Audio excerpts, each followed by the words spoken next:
Professor Rachel Gilson, and today I'm going to be showing you a postpartum assessment for clinical. You will be doing a re-demonstration of this assessment skill prior to going to clinical at the hospital. On the online course site is a rubric that I'll be using to grade these videos. You can use it to practice, go through, make sure you're hitting all the steps. You are not to use this during your video or in-person checkoff. So when I'm checking your videos, I don't want to see it down here and your eyes keep glancing down at it. When you are doing your checkoff videos, the more you talk to me and the patient, the better it will be. If you're going through and doing an assessment and you do a step and you keep going, I don't really know if you understand what you're doing or why you're doing it. So the more you talk to me, okay, I'm going to check this and I'm looking for that, the more that I can appropriately grade you and know that you understand the skills. So just like with any patient, we're going to start by introducing ourselves, washing our hands, and checking the ID. I want you to do all the steps just as you would do in real life. You may have a mannequin or a live partner. If you have a mannequin, your partner videotaping may answer as if they're the patient. If they don't, that's fine. You can just move on. I think, and that is about all, so I'll go ahead and get started.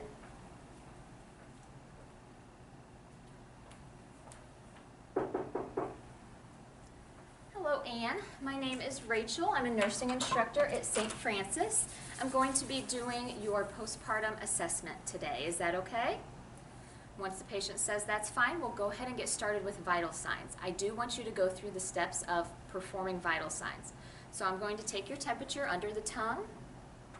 I'm going to check your pulse, and while I'm checking the pulse, I'm going to count her respirations. Once I'm done with that, we'll go ahead and put the blood pressure cuff on, check her blood pressure. Then our fifth vital sign is pain, so you want to make sure to ask your patient, Anne, are you in any pain today? If she is, ask her to rate that as a number. Could you give me your pain number on a scale of 1 to 10? 1 is very minimal pain, 10 is excruciating pain.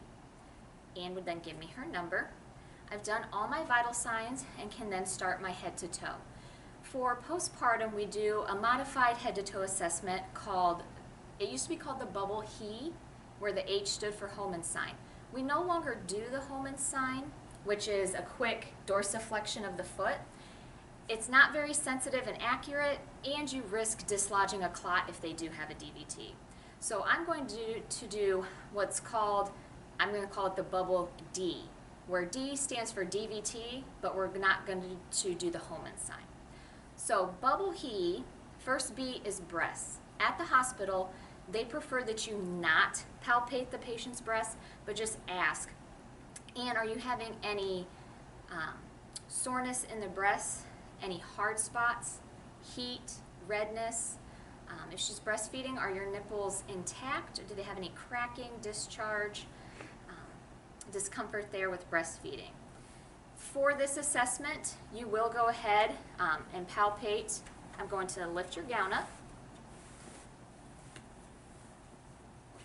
Palpate around the breasts in a circular motion, feeling for any hard spots or lumps. And they feel soft, nipples are intact, and reports no pain or discomfort there. We always want to provide privacy. We have the curtain pulled, blankets on. The next letter is U, which stands for uterus. Now, before you check the uterus, because you are palpating the abdomen, you want to be sure to listen for your bowel sounds. You might as well get all of your listening done at this time, which includes breath sounds and heart. Can you take a deep breath for me?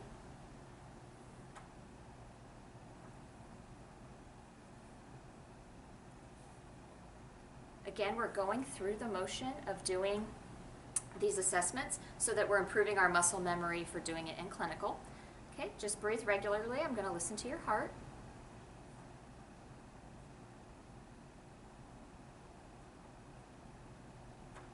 I'm going to lift your gown and listen to your bowel sounds in all 4 quadrants.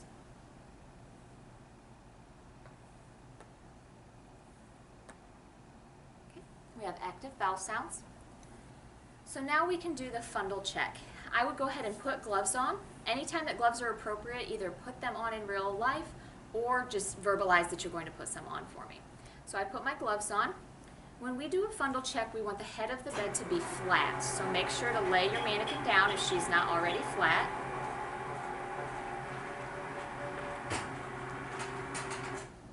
And we do a two-handed technique. The first hand supports the uterus just above the symphysis pubis. The second hand is the one that palpates the abdomen to find the top of the uterus or the fundus.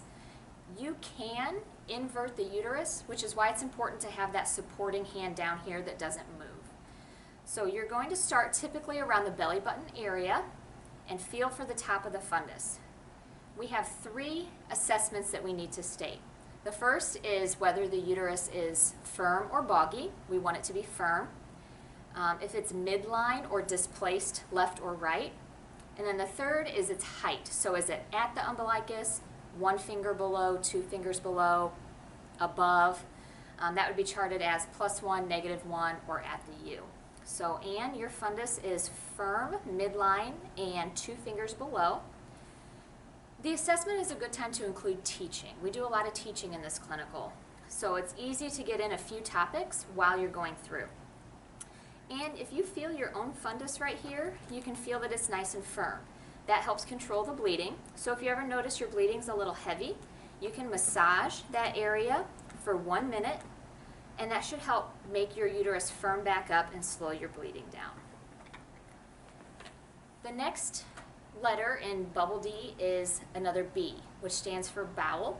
We already listened for bowel sounds, so you can ask your patient, Anne, have you been passing any gas? Yes or no?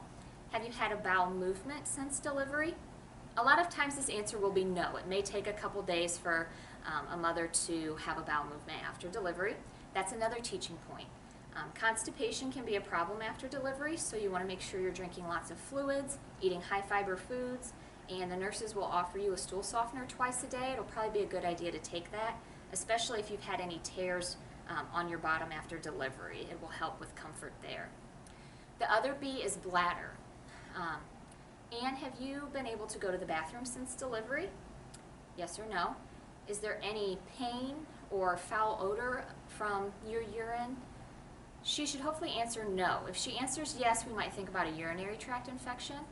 A lot of our moms have catheters with their epidurals, so we want to make sure there's no UTI setting up. The next letter, B-U-B-B-L, is Lochia.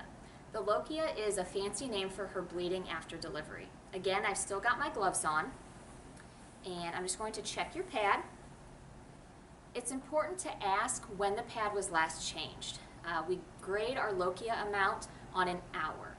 So if Anne said my pad was changed an hour ago, I would grade that amount there. If she said it was 2 hours ago, I would cut that amount in half and go from there as my assessment. Anne's bleeding is rubra, which means it's red. That's what we expect to see in the hospital.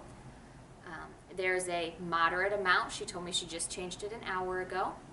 We also want to check for the presence of any clots, which I see none, or any odor. There's no foul odor. The presence of odor could indicate an infection, and that's something we would want to note as well. Again, we want to cover our patient back up when not assessing. The next letter, L-E, stands for episiotomy. Episiotomy is a cut the doctor can make to make the vagina larger for delivery.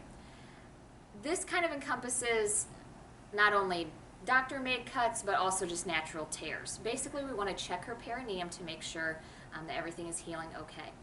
Even your C-section moms really need to be turned over and have their bottom checked.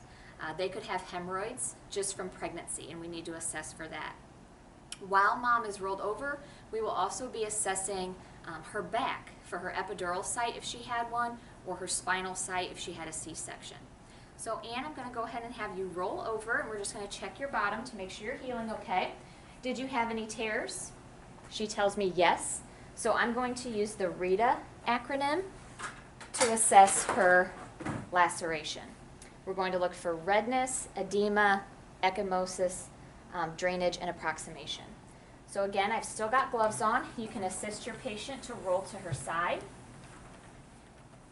You'll bring her underwear down, and with a pen light, you'll just check her bottom using RETA for her laceration. It's very hard to see the stitches. So it's okay if you don't notice them, they may be deeper inside. We'll check for any hemorrhoids, and we'll go up her back, and up in this area is where the epidural site would be. I would note this, there's a little bit of redness around that site, but no swelling, drainage, or bruising noted. And we'll roll her back.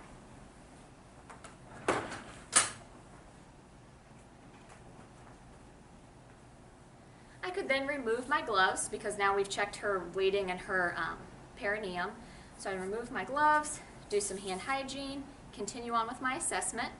So we've checked, now we're down to D, which I told you is now DVT, not Homans. Signs you want to check for DVT are any redness, warmth, swelling, or pain in the calf. This would be unilateral, so if one leg was more swollen than the other, that might indicate a blood clot. So I would inspect, check for any swelling or redness. I would palpate to see if there's any warmth, or and ask Ann, are you having any pain in your calves? Yes or no. A lot of times with pushing, their legs are back, they may have some general soreness, so we just need to differentiate that from pain specifically in one area that could indicate a blood clot. Her legs are not swollen, there's no redness, there's no warmth, and she denies any pain. You can also check for just general dependent edema, which is very common in pregnant women. Check their ankles and feet if there's any edema down there.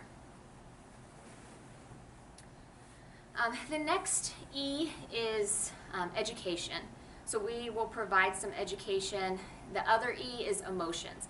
That's just kind of a silent assessment. We'll watch Ann. I can say Ann has been cheerful, cooperative during her assessment. Maybe she was tired and sleepy. Maybe she was tearful. Those emotional observations are to be documented in the computer. So Ann, we educated you on massaging your fundus and constipation. I also want to let you know some signs of hemorrhage. If you saturate your pad in less than an hour, that's heavy bleeding and you'd want to let your doctor know. Also, if you have any clots that are about golf ball size or larger, that's abnormal and you'd want to let your doctor or nurse know right away. Another education point may be we want to prevent blood clots in your legs, so make sure to get up and walking. That helps blood flow and prevent clots. It also helps keep your tone of your uterus and reduce the bleeding a little bit as well. You can teach whatever 4 topics you'd like. You can do the same ones I did. You can pick 4 different ones, as long as you do some teaching during your assessment. We want to go ahead and just put Ann back in a comfortable position. Ask her if she needs anything else while we're in here. Get her pain medications if she requested it. Perform hand hygiene on our way out, and that completes your postpartum assessment.